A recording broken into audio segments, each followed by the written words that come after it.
आज के समंदर अलर्ट में बात होगी देश के पहले प्रधानमंत्री जवाहरलाल नेहरू के दौर की। उस समय भी कांग्रेस में दो फाड़ हुआ करती थी। तब सी राजगोपालाचारी यानी राजाजी ने नेहरू की समाजवादी नीतियों को चुनौती दी थी। यहाँ वही राज गोपालाचारी है जो भारत के आखिरी गवर्नर जनरल थे। यदि हम आज के हालात को देखें तो आम चुनाव के इस मौसम में कई नेता कांग्रेस का साथ छोड़ते दिख रहे हैं। इसके पीछे जो भी वजह हो, लेकिन विचारधारा के आधार पर कांग्रेस को दूसरे आम चुनाव के बाद एक बड़ी टूट का सामना करना पड़ रहा है। आम चुनाव में पहले भी टूट का सामना करना पड़ा था। वहां दौर था जवाहरलाल नेहरू का। नेहरू और उनकी समाजवादी नीतियों को चुनौती देने वाले शख्स थे सी राज गोपालाचारी यानी राजाजी, जो भारत के आखिरी गवर्नर जनरल रहे। राजाजी की अगुवाई में 1 अगस्त 1959 को एक नई पार्टी बनाई गई। नाम रखा गया स्वतंत्र पार्टी। इस पार्टी को राजा महाराजाओं का भरपूर समर्थन मिला।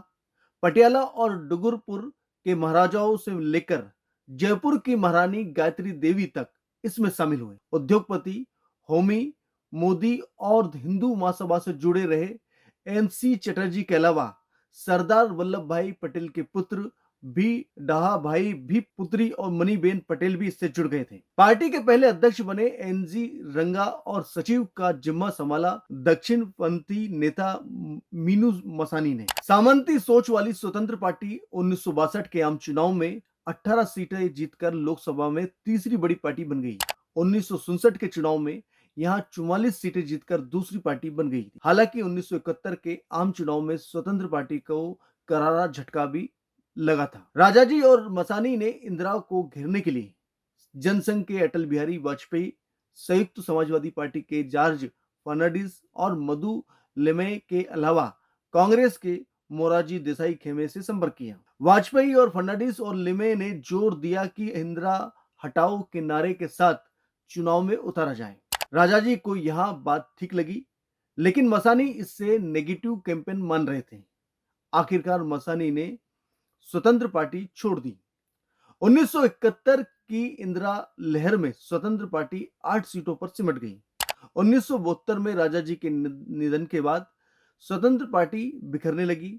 आखिरकार 1974 में उसके कई नेता चौधरी चरण सिंह के लोकदल में चले गए और स्वतंत्र पार्टी का अस्तित्व खत्म हो गया। पंडित नेहरू के दौर में टूटी थी कांग्रेस। राजगोपालाचारी ने दी थी उनके समाजवादी नीतियों को चुनौती, क्योंकि पंडित नेहरू के दौर में ये टूटी थी और इसी चुनौती को लेकर गोपालाचारी जी ने चुनौती दी थी और वो एक नई पार्टी स्वतंत्र पार्टी बनाई थी। अभी भी हालात लगातार कांग्रेस के ऐसे ही हैं। कांग्रेस लगातार टूटती जा रही है और उनके कई बड़े नेता और कांग्रेसी जितने भी नेता हैं वो भाजपा में ज्वाइन हो रहे हैं। यानी मध्य प्रदेश की बात करें तो भाजपा में उनका भविष्य दिखाई नहीं दे रहा है। और देश के नेतृत्व की बात करें, जहां कांग्रेस लीडरशिप कर रही है राहुल गांधी और खाड़गे के नेतृत्व में, तो वहां भी कई नेता टूटते हुए बीजेपी ज्वाइन कर रहे हैं। कई नेता संन्यास लेने की कगार पर हैं। यानी कांग्रेस के इस समय हालात ठीक नहीं है। ऐसे में युवा नेताओं को कांग्रेस ने आगे लाया, लेकिन कहीं ना कहीं यहां पर वरिष्ठ नेताओं की खामियों की वजह से या वरिष्ठ नेताओं के कहते हैं कि उनकी वजह से धीरे धीरे टूटती जा रही कांग्रेस। और वो कई भाजपा में ज्वाइन कर रहे हैं, तो कई युवा नेतृत्व को सहयोग प्रदान नहीं कर रहे हैं। तो कांग्रेस यदि समय के आधार पर आज संभलती है तो आगे आने वाले समय पर कुछ अच्छा बेहतर कर सकती है, क्योंकि कांग्रेस देखा जाए तो दूसरे विकल्प में एक बड़ी पार्टी मानी जाती है।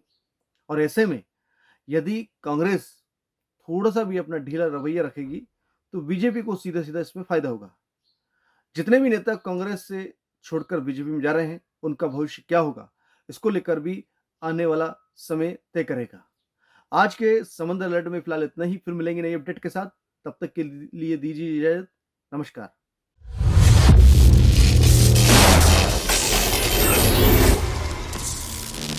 Rabindranath Tagore University Bhopal, only private university in MP to be NIRF ranked for 5 consecutive years. जहां है 600 से ज्यादा company tie-ups for placements, Atal Incubation Center for nurturing startups, Industry Academia collaboration for exposure of real industry world, 20 centers of excellence for research, साथ ही Global Festival विश्व रंग में शामिल होने का अवसर देता है। Rabindranath Tagore University, unlocking potential.